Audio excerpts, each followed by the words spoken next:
This policy of mixture, what does it really mean?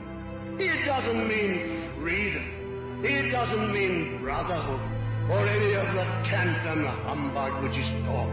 That is just the mask for some of the vilest forces on earth to exploit the peoples in the future as they have done in the past. Every one of us in this hall was old enough to see before the war.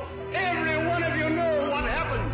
How the financial forces in the 30s went into these backward countries, into India within the empire, into Hong Kong, into Japan, into China, and exploited these peoples to produce cheap, sweaty goods which ruined the great industries of Britain and of Europe, which put Lancashire out of business in the cotton trade, Yorkshire out of business in the woolen trade. And these poor devils of coolies were exploited for a wage of a few shillings a week. For what purpose? To enable the City of London and Wall Street, New York, to make fatter profits by sweating the air and helping us.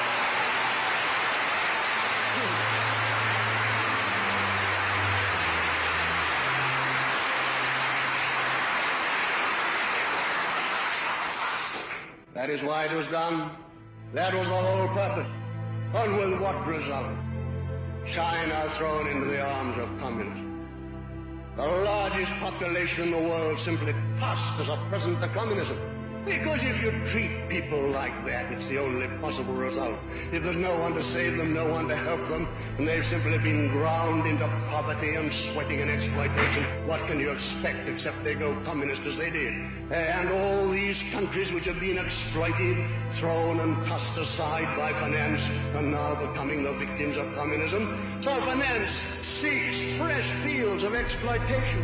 Where do they turn? When the old people are exhausted. When many a poor laborer has died of consumption and of other horrible diseases in their sweatshops, or when they're exhausted fields of exploitation, where do they turn now? New pastures, new forests, fresh virgin land. And then you erect a Union Jack or another flag of Europe, and under that flag, where you allow these things to happen as we have done in the past, and those poor devils that have been sweated and exploited in Africa, like the other poor devils in China, India, and Japan, a great new field for sweatshops to be opened up, so that these new industries which we're creating in Britain today will be destroyed as the old industries were. Simplified, rationalized machinery with a few white surveyors, and then the masses of cheap-colored labor torn off the land and taken into the sweatshops to work and labor and cough their guts out with tuberculosis until they too are thrown on the scrap heap of the sweatshops. Is that worthy of Britain? Is that to be the future of Europe?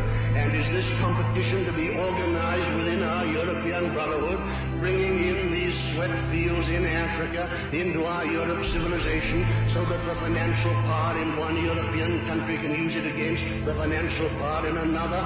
All the great financial central power of the world, now shifted from the City of London to Wall Street, New York, shall be able, on the mass of money, of wealth, and of power which it brings to it, again and again to exert its influence in politics, until, as you see today, it is childish nonsense to say that a British government rules Britain. It's nothing to do with British government or the British people. The government of the world is the financial government, the